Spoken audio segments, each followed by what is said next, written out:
Please join me in welcoming our new CEO. Thank you. Hey. Thank you, Nicole. Thank you, Nicole, for the invitation. And thank you, David and everyone, because you see, Mark, we listened to you. As we were having that moment of panic, we took a pause. We took a pause. That slide, it represents a phrase from a late mother. What does not kill you make you stronger? The towering turbulent wave crests in a stormy sea against a dark ominous sky. What does not kill you make you stronger? Nietzsche. This is a phrase she used to tell me and my younger sister again and again and again.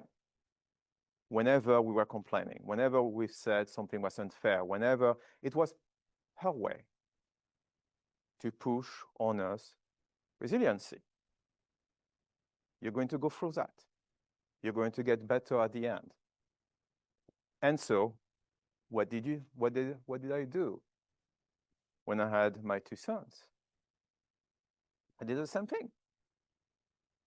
What does not kill you make you stronger?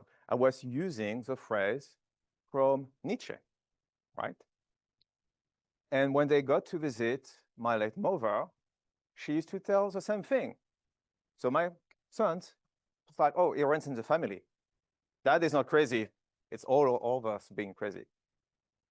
And it was all well said until May 2019. You see, there was a moment there. May 2019, my older son graduated. Salutatorian, he's going to, he went admitted to college. I should have been a really proud dad. And as he was giving his speech as a salutatorian, all I could feel were two feelings. Part of me was a sense of relief. Thank goodness we're done with high school. He's graduating. And he's okay. Because there was then that guilt. As I was seeing my son on the stage, all I could see was the damage of the resilience he had caused. He had pushed through. He was a salutatorian, but I could see the physical and the mental scars. I was feeling guilt. And this is when I realized that phrase from my late mother, I had took it literally. I had pushed on my kids' resiliency, but I had completely forgotten the other part that my late mother was doing in practice, which was combining resiliency with mindfulness. And so let's have a discussion about, well, how can we think about cultivating resilience and mindfulness in IT? Text. The current state. The digital storm. So the current state. Many of us, this is at least how I feel many days, and maybe you all, right? Is we're feeling in that state of a digital storm where email after email, crisis after crisis, we're feeling like we are in a tumultuous sea and we're facing wave after wave after wave. And so what we're doing, we're going into that firefighting. We're going into that raw survival. A wave takes us down, we're going under the sea, we're coming up, we're grasping, and we're moving to the next one, and it's constant. The Nietzschean trap. And what it does, when we're approaching resiliency in that self-overcoming, in that survival moment, we are falling into what we can call the Nietzschean trap, where we are accumulating the scars of one battle or another. Photo of Nietzsche. Yes, IT sometimes, that what does not kill you make you stronger, we are going to overcome. That becomes that unofficial motto of IT, right? One crisis after another, an outage after another. But when we're approaching it from a raw resiliency survival mode, yes, we have heroes. We are celebrating heroes. We are sending these emails. but what we're not recognizing in the accumulation of scar tissue. Text. The hidden cost of survival. In a way, that's not healthy. It takes a toll on us. It takes a toll on our teams. What we're dealing with are what we're not seeing is a hidden cost of the resiliency of that survival. It's a burnout. It's a burnout of us as leader, but also the burnout on the team. Chronic stress. Yes, we are coming, we are prevailing, we are fixing something. Reactive fixes. We are doing it at the cost of doing, maybe a quick fix. But because we are stressed, because we are, that moment of rush, we are also creating technical debt. And in the end, what we're doing when we are approaching resiliency in that raw way, we are creating fragility. Fragility at the human level, but also fragility at the technical level, fragility as a system. Fragility. Systems built in crisis mode are brittle. A different path. Let's reflect on what we learned today throughout the session. Whether it be the, teaching from Mark with taking a pause, having a different approach to mindfulness, or what Ken told us with the relationship, the flywheel, the trust. Painting of Voltaire. Let's talk about how we can take a different path. And of course, why don't we go from Nietzsche to Voltaire, a French philosopher, a provocateur. French are not provocateur, I assure you. Some of you may have PTSD of reading the novel Candide. Candide is a satire where you have, the principal protagonist Candide going through the world and trying to make sense of the chaos. He tries to look for this, deep meaning, making sense, but in the end, we end up with just a simple realizations, which is, il faut cultiver notre jardin. In the end, Candide talks about we must cultivate our garden. Many people have different opinion of what cultivate our garden means, but maybe let's try to take it through the lens of IT. Cultivating resilience and mindfulness in IT. So how do we apply the principle of Voltaire, cultivating a garden, from cultivating resiliency and mindfulness in IT? Approaches to resilience. Well, let's see. Let's talk about resilience. If we compare and contrast Nietzsche with Voltaire, Nietzsche is that armor fati, the fate. We are really having that, like I was talking about, that raw, approach to resiliency. We are facing adversity. We will become better. We will overcome, right? We will build that armor of resiliency, that strengthening. The Forge. It's very reactive. It's very, it's like you are hammering the resiliency. Versus when you take the different approach from Voltaire, when you think in terms of cultivate, and Ken, I'm going to reference what you say, right? You now don't have that restrictive mindset, that fixed mindset from Nietzsche. Now you have a growth mindset with like Voltaire, where now we can think about how do we actually think in terms of acknowledging the chaos, but using it in a productive way. The Garden. Just that shift in mindset. So crisis is an opportunity not just to grow in a very raw, right, way, but it's how do we actually make progress? How do we cultivate something better? Approaches to mindfulness. Nietzsche. The Mountain. Mindfulness. If we don't pay attention, when we think about resiliency, when we try to develop our own resilience, it's a very,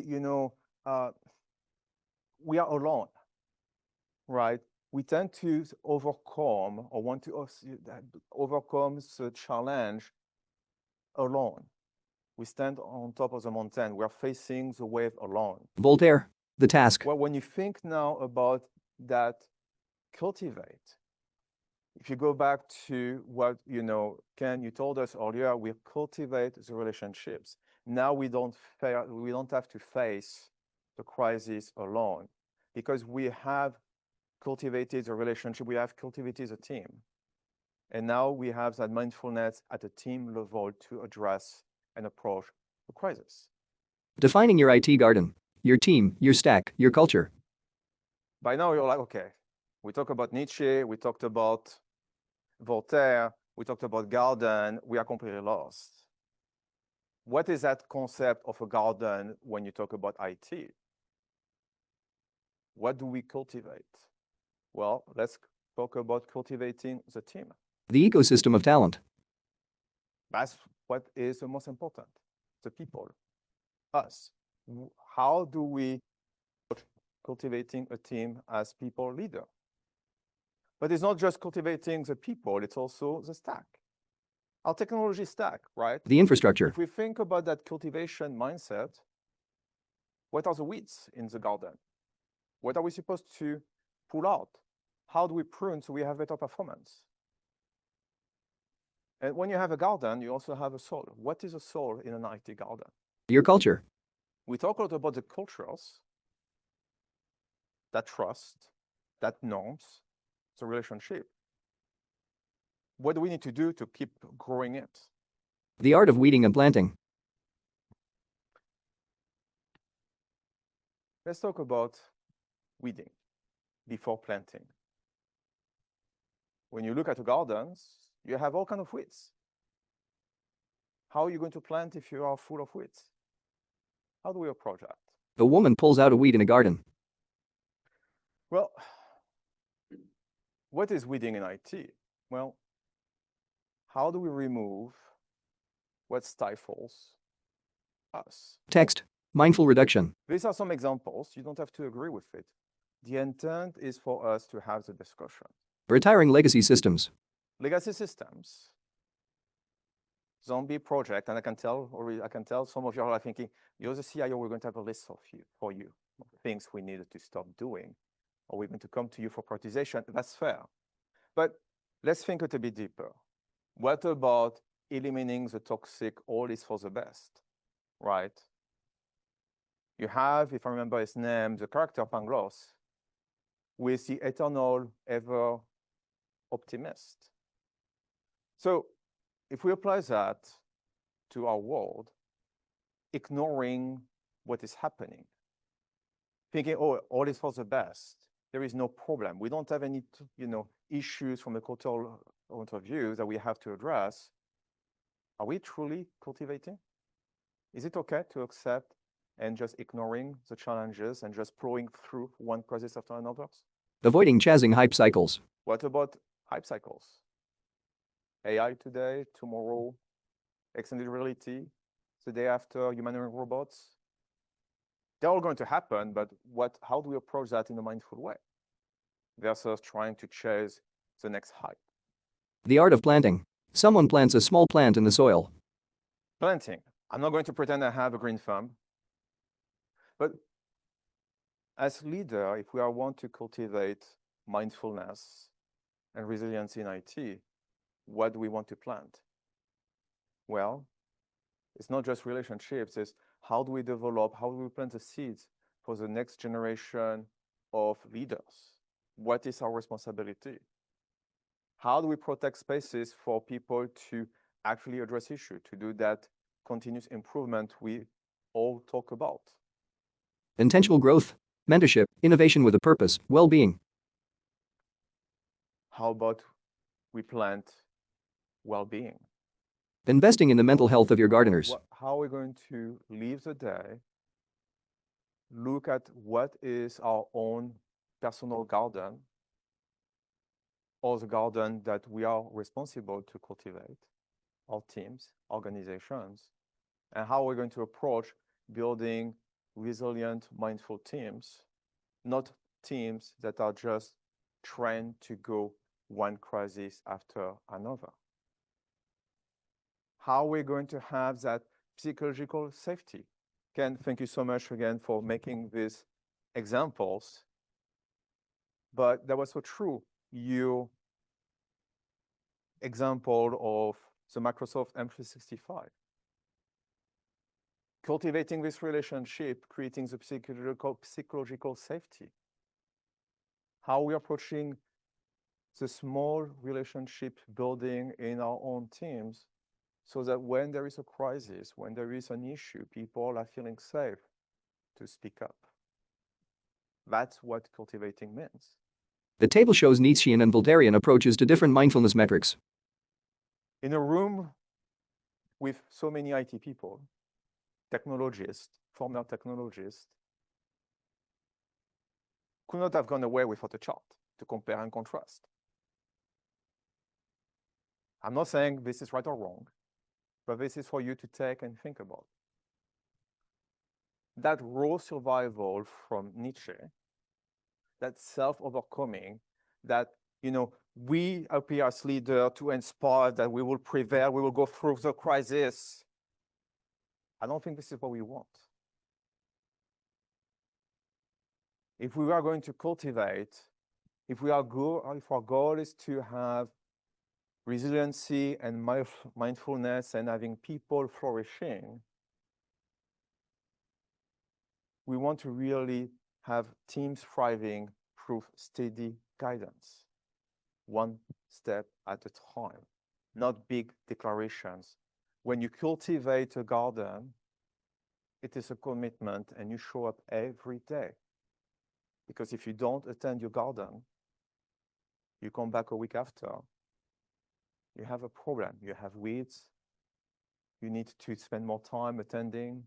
You need to water. So think about it. Text: The Mindful Leader. This is where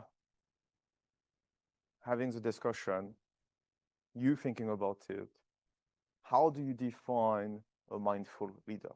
From What does it mean for us to be a mindful leader?